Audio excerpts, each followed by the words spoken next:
വിഷയത്തിൽ KPCC എടുത്തൊരു നിലപാടുണ്ട്. ആ നിലപാട് നിങ്ങൾക്ക് എല്ലാവർക്കും അറിയാവുന്നതാണ്.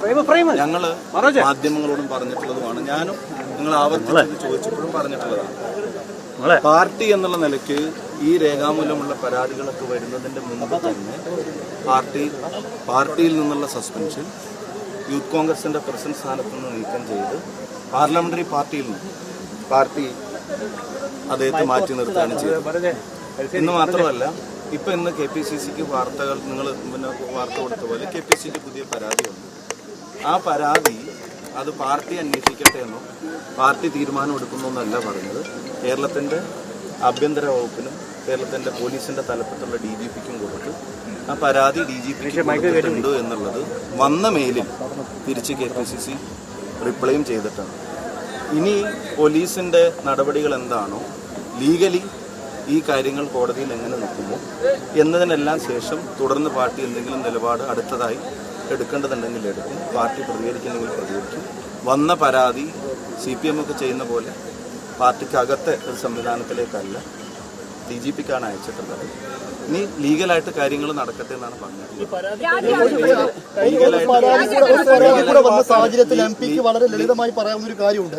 രാഹുൽ മാങ്കൂട്ടത്തിൽ MLA സ്ഥാനം രാജിവെക്കണോ വെക്കണ്ടയോ?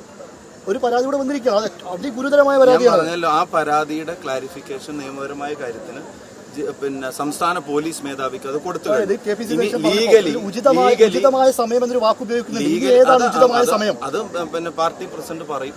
ലീഗലി അതിന്റെ തുടർ നടപടികൾ എന്താണെന്ന് നോക്കി പാർട്ടി നിലപാടെടുക്കേണ്ടി വരികയാണെങ്കിൽ പാർട്ടി നിലപാടെടുക്കും. ഇനി ഒരു ചോദ്യം ഞാൻ പറഞ്ഞു, നിങ്ങൾ ഒരു ചോദ്യം, CPM സമാനമായ സാഹചര്യങ്ങൾ എന്താണ് കേരളത്തിൽ ചെയ്തത്? രണ്ടാമത്തെ ചോദ്യം, പാർട്ടിയുടെ ജില്ലാ സെക്രട്ടേറിയറ്റ് കമ്മിറ്റി അംഗം, മുൻ MLA, മുൻ ഏരിയ സെക്രട്ടറി, DYFIയുടെ മുൻ സംസ്ഥാന വൈസ് പ്രസിഡന്റ്, ശബരിമല പോലെ ഏറ്റവും പ്രധാനപ്പെട്ട ഇടത്തിൽ നടന്ന കേട്ടുകേൾവിയില്ലാത്തൊരു കൊള്ളക്ക് നേതൃത്വം കൊടുത്തതിന്റെ പേരിൽ ഇന്ന് ജയിലിലാണ്. ആ ജയിലിലുള്ള നേതാവിനെ സംബന്ധിച്ച് ഒരു നടപടിയെ സംബന്ധിച്ച് ഒരു വിശദീകരണത്തെ സംബന്ധിച്ച് പോലും ചോദിക്കുമ്പോൾ അവിടുന്ന് മറുപടി വന്നത് ഞങ്ങളൊക്കെ ഇതുപോലെ ജയിലിൽ കിടന്നിട്ടാണ് കമ്മ്യൂണിസ്റ്റ് ആയതെന്നുള്ള മറുപടി ആ പാർട്ടി സെക്രട്ടറി പറഞ്ഞു. ഒരു വിശദീകരണ കുറിപ്പ് പോലും ചോദിച്ചിട്ടില്ല. അപ്പോൾ ഞങ്ങൾക്ക് കോൺഗ്രസ് എന്നുള്ള നിലയിൽ, പാർട്ടി എന്നുള്ള നിലയിൽ ഞങ്ങൾക്ക് ഈ സ്റ്റെപ്പിൽ എടുക്കേണ്ട കാര്യങ്ങൾ ഞങ്ങൾ എടുത്തിട്ടുണ്ട്. CPM അത്തരം കാര്യങ്ങൾ എടുത്ത സമീപനമല്ല കോൺഗ്രസ് വെച്ച് പുലർത്തിയത്. ശബരിമല പ്രശ്നത്തെ ലഘൂകരിച്ച് കാണാൻ കഴിയേയില്ല. കേരളത്തിൽ ഒരു ഗവൺമെന്റിന്റെ കാലത്തും കേട്ടുകേൾവിയില്ലാത്ത അഴിമതിയാണ്. പാർട്ടിയുടെ ജില്ലാ സെക്രട്ടേറിയറ്റ് അംഗമാണ് ഇപ്പോൾ കോടതി മേൽനോട്ടമുള്ളത് കൊണ്ട് മാത്രം SITയുടെ അന്വേഷണത്തിൽ ഇപ്പൊ ജയിലിൽ കിടക്കുന്നത്.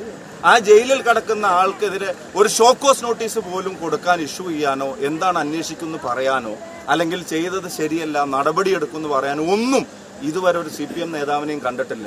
കുറച്ചൊക്കെ ചോദ്യങ്ങൾ ദയവ് ചെയ്ത് അങ്ങോട്ടേക്കും ചോദിക്കാം.